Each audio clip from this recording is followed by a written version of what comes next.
आजाद Kashmir election commission ने खैबर पख्तूनख्वा के नामजद वजीर आला अली अमीन गंडापुर के वारंट गिरफ्तारी जारी कर दिए। अली अमीन गंडापुर पर जनरल इलेक्शन 2021 में ज़ाब्ता अखलाक की खिलाफ वर्जी के इल्जामात हैं। इलेक्शन कमीशन ने NA 120 पर अयाज सादिक की कामयाबी का नोटिफिकेशन जारी कर दिया। NA 43 टांक के 6 पोलिंग स्टेशन पर दोबारा पोलिंग के खिलाफ दरखास्त पर फैसला महफूज। इस्लामाबाद में कौमी असम्बली के 3 हलकों में उम्मीदवारों की कामयाबी के नोटिफिकेशन कलअदम करार देने की दरखास्तों पर फैसला आज सुनाया जाएगा। लिया के हलका PP 283 से आज़ाद उम्मीदवार अली असगर गुरमानी मुस्लिम लीग नून में शामिल। असगर अली गुरमानी ने इंतखाबात में लीगी उम्मीदवार महर एजाज अहमद को शिकस्त दी थी। भक्कर मियांवाली में 26 और घोटकी के 2 पोलिंग स्टेशन पर दोबारा पोलिंग जारी। वोटिंग का अमल 5 बजे तक जारी रहेगा।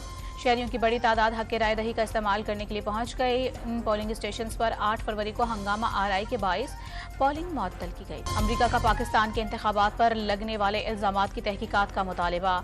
सिर्फ पाकिस्तान नहीं बल्कि दुनिया में कहीं भी ऐसे इल्जामात की मुकम्मल छानबीन होनी चाहिए। पाकिस्तान में हुकूमत बनने के बाद इसके साथ मिलकर काम करने के मुंतज़िर हैं। मखलूत हुकूमत पाकिस्तान का अंदरूनी मामला है। तर्जुमान अमरीकी महकमा खारजा मैथ्यू मिलर की प्रेस कॉन्फ्रेंस। बानी पीटीआई और बुशरा बीबी के खिलाफ 190 मिलियन पाउंड रेफरेंस की समाअत। जज मोहम्मद बशीर की अदम दस्तियाबी पर बगैर समाअत के मुलतवी मुल्जिमान पर फर्द जुर्म आयद नाहत। पेट्रोल 4 रुपए और हाई स्पीड डीजल 9 से 11 रुपए फी लीटर तक महंगा होने का इम्कान। मिट्टी का तेल भी 1 रुपए 57 पैसे फी लीटर तक महंगा होने की तवक्को। आइंदा 15 दिन के लिए पेट्रोलियम मसनूआत की कीमतों का ऐलान आज होगा। इक़्तिसादी राबता कमेटी ने घरेलू तिजारती ज़राई सारिफीन और CNG सेक्टर के लिए गैस महंगी करने की मंजूरी दे दी। प्रोटेक्टेड सारिफीन के लिए सबसे ज्यादा 67% इजाफा होगा।